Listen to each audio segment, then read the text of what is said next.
नमस्कार छात्रों। तो स्वागत करते हैं आपका एक और नई वीडियो में। हमारे इस यूट्यूब चैनल पे आपको लेसन प्लान की और भी बहुत सारी वीडियो बनी हुई मिल जाएंगी, तो आप कृपया हमारे साथ जुड़े रहें।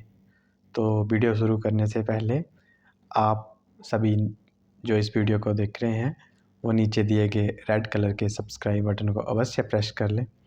तो आज हम हिंदी की पाठ योजना संख्या 23 के बारे में बात करेंगे, जो कि आपकी 6th क्लास की हिंदी विषय का लेसन चांद से थोड़ी गप्पें हैं। और इसकी जो समय अवधि है वो है 30 से 35 मिनट। तो ये एक कविता है और कविता का जो अनुदेशनात्मक उद्देश्य होते हैं वो पाठ की तरह होते हैं, परंतु वह थोड़े से भिन्न होते हैं। तो इसमें हम देखेंगे कि हमने लेसन प्लान किस तरह से बनाना है। तो सबसे पहले आपने अनुदेशनात्मक उद्देश्य सिलेक्ट करने हैं। जैसे इन्होंने लिखा है, कवि तथा कविता का नाम बताइए, या कवि तथा कविता का नाम प्रत्यस्मरण करने में, कविता की व्याख्या करने में, कविता का भाव स्पष्ट करने में, कविता में निहित रस तथा सौंदर्य ज्ञान की जानकारी प्राप्त करने में, या कविता में आए कठिन शब्दों का अर्थ जानने में। उसके बाद आपने क्या करना है, टीचिंग एड का प्रयोग करना है, यानी शिक्षण सहायक सामग्री।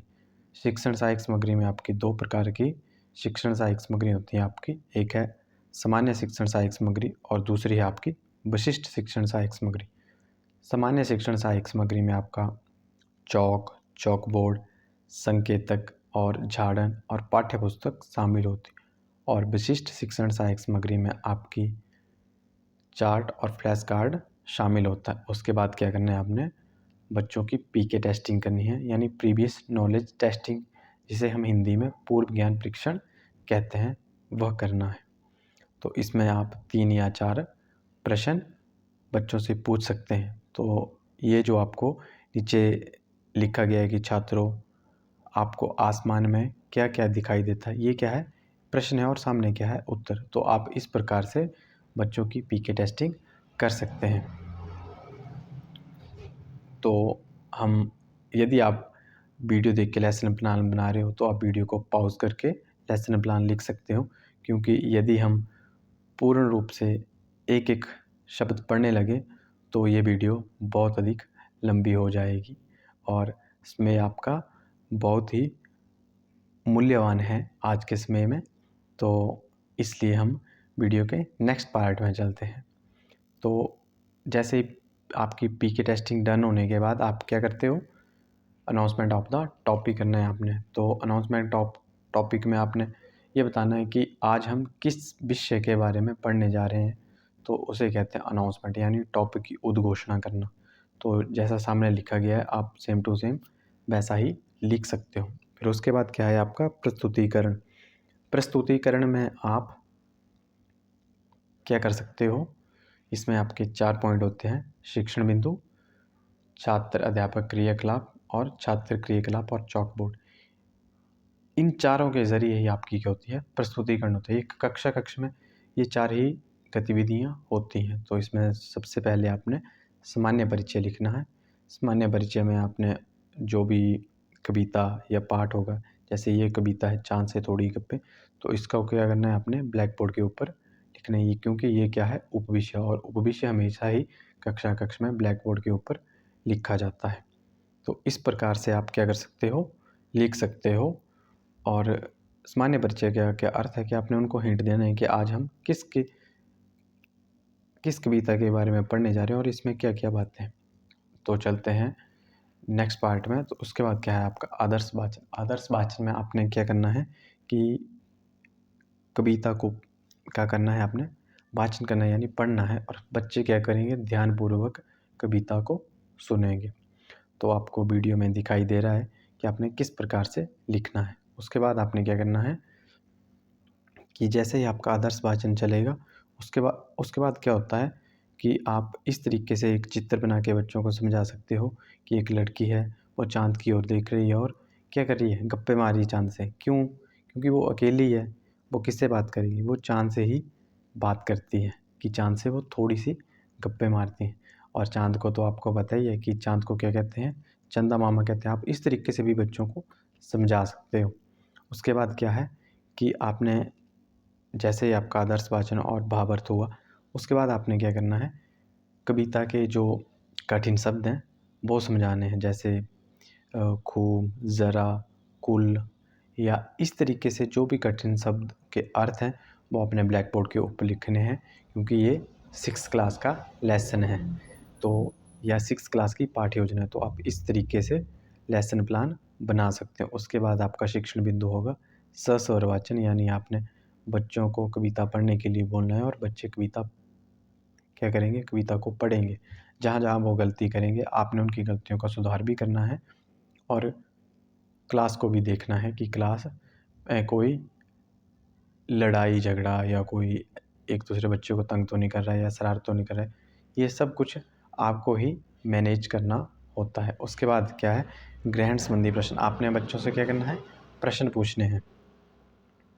उसके बाद क्या है, जैसे बच्चे उत्तर देते हैं प्रश्न का तो आपने उन्हें क्या करना है, पॉजिटिव मोटिवेशन, जैसे शाबाश, बहुत अच्छे, बैठ जाइए।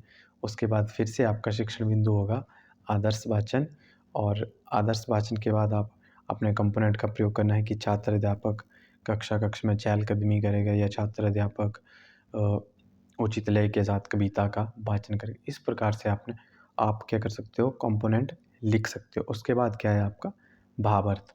भावार्थ का अर्थ है कि आपने क्या करना है, जो भी आपने कविता की कुछ पंक्तियाँ पढ़ी हैं आपने वो बच्चों को समझानी है, क्योंकि हिंदी में जो भी कविता की जो भी भाषा शैली होती है वो संस्कृत से ही मिलती जुलती होती है। तो उसका क्या करना है, आपने उनका हिंदी में अनुवाद करना है ताकि उन्हें आसानी से वह चीज़ समझ आ सके। उसके बाद क्या है, भावार्थ आपका क्या हो गया, शिक्षण बिंदु होगा और बच्चे क्या करेंगे, सुनेंगे। उनकी क्या क्रिया होगी कि सभी छात्र ध्यानपूर्वक सुनेंगे। उसके बाद क्या करना है, आपने उनको कठिन शब्दों के अर्थ समझाने। आप भी उनको शिक्षण सहायक सामग्री की सहायता से कठिन शब्दों के अर्थ समझा सकते हो। और एक जैसे इन्होंने एक चित्र बनाया, आप इस तरीके से एक चित्र बनाकर बच्चों को कक्षा में दिखा सकते हो। फिर आपने क्या करना है, फिर से आपने स्वर वाचन शिक्षण बिंदु में लिखना है और ग्रहण संबंधी प्रश्न भी आपने शिक्षण बिंदु में लिखना है। और उसके आगे आपने फिर से वही वाले स्टेप फॉलो करने हैं, आदर्श वाचन, भावार्थ और क्या है, कठिन शब्दों के अर्थ। जहाँ भी आपका लेसन ख़त्म होने वाला हो, जहाँ अगर आपका भावार्थ पे लेसन ख़त्म हो गया तो आपने वहाँ पर ही लेसन स्टॉप कर देना है। तो इस तरीके से आपने लेसन बनाना है किसका, 6th क्लास का।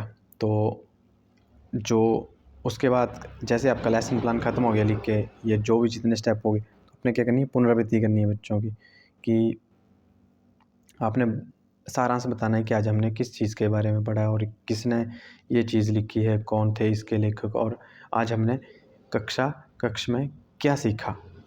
तो इसे क्या कहते हैं हम, पुनरावृत्ति, यानी सारांश बताना है कि हमने 30 या 35 मिनट में क्या क्या किया। उसके बाद क्या है, मूल्यांकन जिस प्रकार से आपने कविता के अनुदेशनात्मक उद्देश्य बनाए होते हैं उसी प्रकार से उन्हीं को क्या करना है, आपने प्रश्न के रूप में बदलना ही आपका क्या है, मूल्यांकन है। जैसे आपने 5 अनुदेशनात्मक उद्देश्य बनाए हैं तो आपने 5 ही मूल्यांकन के प्रश्न भी तैयार करने हैं या बनाने हैं। तो जैसे इन्होंने बनाए हैं आप वैसे ही लिख सकते हो।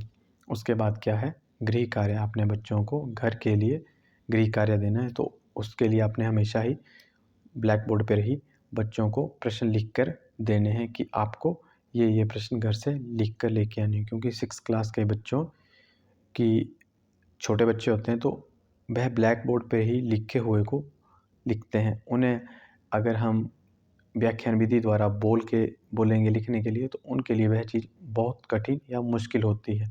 उन्हें वाक्यों या अक्षरों की इतनी समझ नहीं होती है।